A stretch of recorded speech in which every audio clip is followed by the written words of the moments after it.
आपण शासनाचा पगार घेतो, शासनाचे परिपत्रक वाचणं आपलं काम आहे। नमस्कार, आपण पाहत आहात पुणे लाईव्ह न्यूज। पाहुयात आज दिवसभरातील ठळक घडामोडी। खेड तालुक्यातील राजगुरुनगर परिसरातील राक्षेवाडी हद्दीत पुणे नाशिक महामार्गावर वापगावकडे जाणाऱ्या पुलावर भरधाव ट्रॅव्हल्स मोटारीच्या धडकेत रस्ता ओलांडणारा पदचारी ठार झाला आहे। शंकर बबन काळे, वय वर्ष 45, राहणार चव्हाणमळा, होलेवाडी, तालुका खेड असे या अपघातात ठार झालेल्या इसमाचे नाव आहे। काळे हे चाकण येथे कंपनीत कामाला जात असताना रस्ता ओलांडताना भरधाव वेगात आलेली ट्रॅव्हल्स गाडी क्रमांक MH19 CY 6661 यावरील चालक एकनाथ राजाराम माळी याने भरधाव वेगात काळे यांना धडक दिले। सदर अपघातात शंकर बबन काळे यांचा मृत्यू झाला। या प्रकरणी मंगलदास बबन काळे, राहणार दावडी, तालुका खेड यांनी पोलीस ठाण्यात तक्रार दिली आहे। खेड तालुक्यातील चांडोली गावातील 9 महिन्यांच्या गर्भवतीला चांडोली ग्रामीण रुग्णालयातून चुकीच्या गोळ्या देण्यात आल्यानं बाळाचा गर्भातच मृत्यू झाल्याचा आरोप या महिलेच्या पतीनं केलाय। पूनम आकाश खुडे, वय वर्ष 22, सध्या राहणार चांडोली, मूळ राहणार पाळू, तालुका खेड असं या गर्भवती महिलेचं नाव आहे। या संबंधित महिलेच्या पतीनं आकाश खुडे यांनी पुणे लाईव्ह सोबत संपर्क साधून नेमकं काय सांगितलंय ते जाणून घेऊया। हा, माझं नाव आहे ना आकाश खुडे, बायको आणि मी, माझी बायको पूनम खुडे, आम्ही दोघं सरकारी दवाखान्यात ग्रामीण रुग्णालय चांडोली त्या ठिकाणी गेलो। तिथं गेलो आम्ही, तर बाळाचे ठोके चेक करण्यासाठी नाही का 150 ठोके। बाळाचे ठोके म्हणजे तुमच्या मिसेस गर्भवती होत्या का? हा, मिसेस गर्भवती होत्या। 9th मंथ, 9वा महिना चालू होता। बरं, मग हा, त्याच्या आधी सगळं क्लिअर आहे, पण ते 150 ठोके येत होते। त्याच्यानंतर त्यांनी सांगितलं बीपी जास्त आहे, बीपीच्या गोळ्या दिल्या, घरी आल्यानंतर एक खायला दिली। त्याच्यानंतर दुसऱ्या दिवशी बाळाची हालचाल बंद झाली, मग आम्ही सोनोग्राफीला गेलो। हा, मग तिथं नाही का सांगितलं बाळ डेड आहे।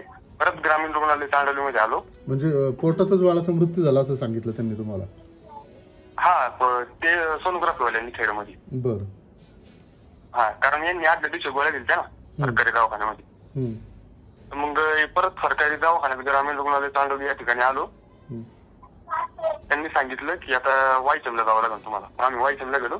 मग तिथं ती डेड म्हणजे नॉर्मल डिलिव्हरी करून घेतली त्यांनी आणि सांगितलं की दफनभूमीत तुम्हाला पिंपरी चिंचवडला जायला लागेल। कशासाठी? ते बाळ दफन करण्यासाठी, कारण ते अलाउड करत नाही इकडं, येत नाही। म्हणजे त्या बाळाचा मृत्यू झालेला होता पोटामध्येच? हा, बाळाचा मृत्यू पोटातच झाला होता त्या गोळ्यांच्या साईड इफेक्टमुळे। बरं, तुम्ही ते चांडोली ग्रामीण रुग्णालयाच्या डॉक्टरला विचारलं का?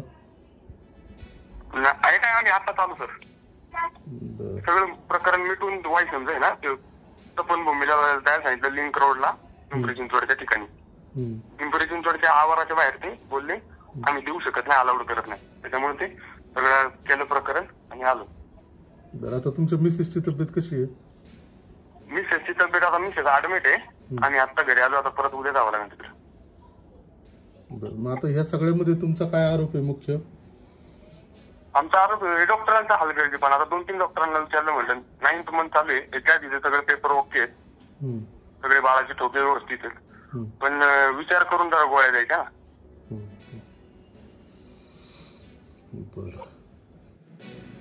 दरम्यान याबाबत चांडोली ग्रामीण रुग्णालयाच्या वैद्यकीय अधिकाऱ्यांशी संपर्क साधण्याचा प्रयत्न केला असता संपर्क होऊ शकला नाहीये, त्यामुळे रुग्णालय प्रशासनाची नेमकी बाजू समजू शकली नाहीये।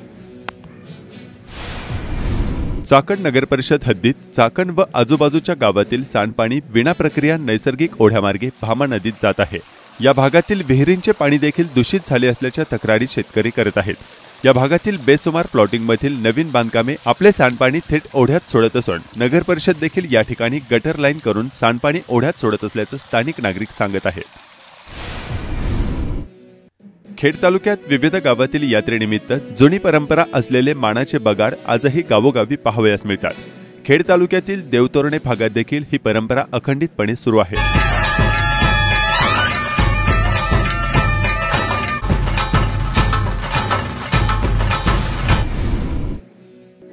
चाकण नगर परिषद आरोग्य विभागातील 3 मोठ्या कचरा संकलन करणारे वाहने आणि 1 घंटा गाडी तसेच अन्य ट्रॅक्टर आणि ट्रॉली टेम्पो हे वापराविना पडून आहे।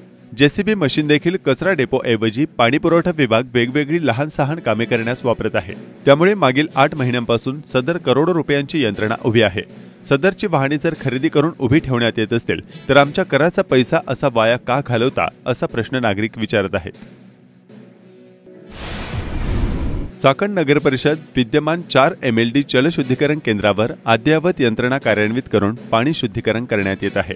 नगर परिषद स्थापनेपासून क्लोरीन गॅस आणि अन्य औषधे मिक्सिंग करून पाणी शुद्धीकरण केले जाते।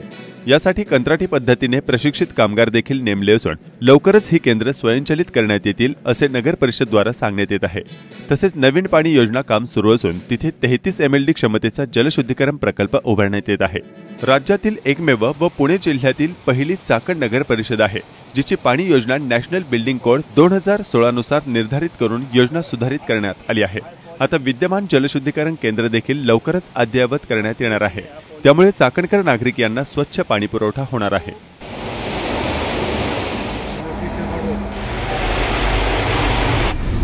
ग्रामपंचायत वाशेरे यांच्या वतीने 1 दिवसीय प्रशिक्षण शिबिर व अभ्यास दौरा आयोजित करण्यात आला होता। ज्येष्ठ समाजसेवक अण्णा हजारे यांचे आदर्श गाव राळेगण सिद्धी या ठिकाणी भेट दिले आणि गावची संपूर्ण माहिती जाणून घेतली। जमिनीचं फूल चाललंय,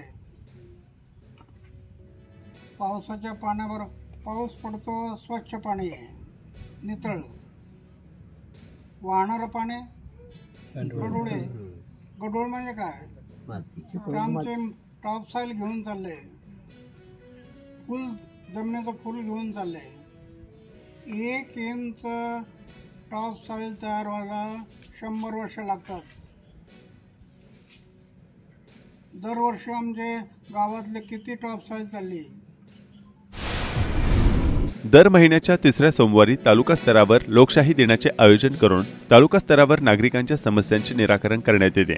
विविध शासकीय विभागांच्या माध्यमातून नागरिकांच्या प्रश्नांची सोडवणूक व्हावी म्हणून लोकशाही दिन प्रांत तहसीलदार यांच्या अध्यक्षतेखाली आयोजित करण्यात येत असतो। मात्र लोकशाही दिनाला विविध विभागाचे प्रमुख अधिकारी उपस्थित राहत नसल्याचे चित्र मागील काही दिवस पाहावयास मिळत होते। याबाबत शासन स्तरावर झालेल्या तक्रारीमुळे अखेर जिल्हाधिकारी यांनी लोकशाही दिन व्यापक स्वरूपात करण्याचे धोरण अवलंबले।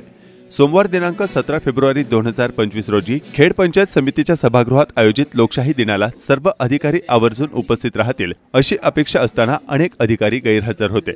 खेड तालुक्यातील नगर परिषदांचे मुख्याधिकारी तसेच प्रांतांच्या बैठका पुण्यात असल्याने ते या लोकशाही दिनाला हजर नव्हते। प्रांत यांच्या अध्यक्षतेखाली होणारा लोकशाही दिन अखेर तहसीलदार ज्योती देवरे यांनी घेतला। मात्र चाकण, आळंदी आणि राजगुरुनगरचे मुख्याधिकारी अनुपस्थित होते। यावेळी उपस्थित नागरिकांनी विविध समस्यांचे गाऱ्हाणे प्रशासनाच्या समोर मांडले। खेड पोलीस स्टेशनच्या प्रतिनिधी मॅडम आलेल्या होत्या, त्यांनी तो मुद्दा ऐकलेला आहे। मॅडम, मला वाटतं की तो P1 P2चा त्यांचा जो विषय आहे तो 7 दिवसाच्या आत तुम्ही वारंवार येऊन कचरा टाकतात। तर मला आता असं वाटायला लागलं की तिथे कचरा कुंडी जर बसवली तर टाकतायत पण कचरा कुंडीत टाका आणि ती मग दुसऱ्या दिवशी घंटागाडीला ओतली जाईल। काळूस वाटेकर वाडी मार्गे, निमगाव व काळूस माळवाडी मार्गे दावडी, खेड, सेज, चाकण MIDC वाहतूक सुलभता आणण्याची गरज आहे। खेड किंवा शेल पिंपळगाव या ठिकाणी न जाता खेडच्या पूर्व पट्ट्यातील गावे चाकण व चाकण ते केंदूर असा जवळचे 2 पर्यायी रस्ते म्हणून भीमा नदीवर 2 पूल उभारण्याची मागणी होत आहे। नमस्कार, मी ॲडव्होकेट निलेश कट, जिल्हा काँग्रेस प्रवक्ता। आपण माझ्या मागे पाहताय हा काळूसचा वाटेकरवाडी येथील बंधारा असून या ठिकाणी निमगाव आणि काळूस या 2 गावांना जोडलं जाते आणि शेतकऱ्यांना देखील येण्या जाण्यासाठी हा अत्यंत सुलभतेचा मार्ग आहे। परंतु या केटीवरनं 4 चाकी गाड्या जातात, अतिशय सावधानपणे गाडी घ्यावी लागते। त्यामुळे आमची मागणी आहे की याचं एकतर एक्सटेन्शन करावं। आता हा जुनाही झालेला आहे, त्याचं एक्सटेन्शन करून रुंद असा स्लॅब टाकावा किंवा शेजारीच नवीन पूल जरी टाकला तरी या 2 गावांची कनेक्टिव्हिटी होईल। आणि पुढं जे दावडीचा काळूस आपली ही आहे माळवाडी आणि दावडी असं ते एक कनेक्टेड केलं तर काळूस हे मोठं गाव आहे आणि निमगाव आणि दावडीला ॲप्रोच रोडही होतील आणि SEZ मध्ये जाण्या येण्यासाठी किंवा चाकण MIDC परत दावडीचा रस्ता हा प्रजिमा 20 आहे, तो चाकण मार्गे थेट MIDC कडे जातो आणि हा जो रस्ता आहे निमगाव वाटेकरवाडी काळूस हा थेट आपल्याला पुणे नाशिक हायवेलाही जाता येईल।